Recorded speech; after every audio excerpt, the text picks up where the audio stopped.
AP హోంమంత్రి అనిత మీడియాతో మాట్లాడుతున్నారు. ఇప్పుడు లైవ్ చూద్దాం.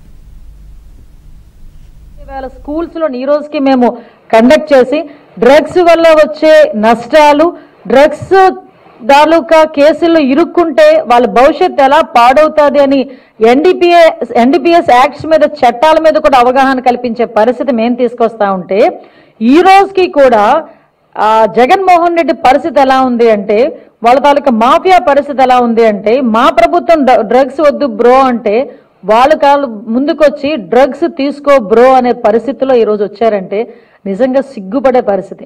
నేను ఎందుకు ఈ సందర్భంలో మాట్లాడుతున్నానంటే, ఈ సందర్భంలో నేను మాట్లాడాలి కాబట్టి ఈ రోజు నేను మాట్లాడడానికి వచ్చా.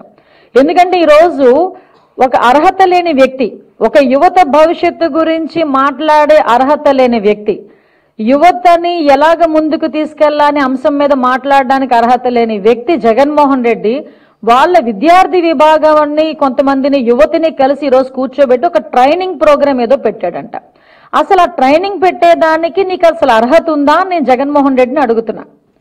ఆ పులివెందుల ఎమ్మెల్యేకి కనీసం అర్హత ఉందా అని నేను అడుగుతున్నా. ఎందుకంటే నీ విద్యార్థి విభాగం నాయకుడు కొండారెడ్డి వైజాగ్ లో ఏయూలో ఎంబీఏ చేస్తూ ఈ డ్రగ్స్ ని దాందాగా చేస్తూ మొన్న ఈగల్ కి టాస్క్ ఫోర్స్ డిపార్ట్మెంట్ కి పట్టుబడిన సంగతి జగన్మోహన్ రెడ్డికి తెలీదా? జగన్మోహన్ రెడ్డికి తెలియకుండానే జరిగిందా?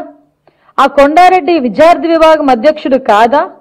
ఆ కొండారెడ్డి అన్న వ్యక్తి అబ్బాయి నాకు తెలిసి హార్డ్లీ 23 సంవత్సరాలు అనుకుంటా.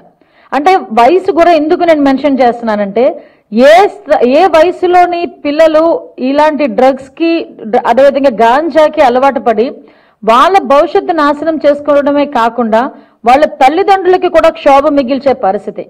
ఈ రోజు ఎన్నో ఆశలతో విశాఖపట్నంలో చదువుకోవడం అంటే నిజంగా చాలా మందికి ఒక టార్గెట్. అది ఒక గీతం కాలేజీలో నాకు సీట్ వచ్చింది, నా బిడ్డకి సీట్ రావాలి అంటే పేమెంట్ సీట్ అయినా చదివిస్తాను అన్న తల్లిదండ్రులు ముందుకు వస్తారు. ఎందుకో తెలుసా?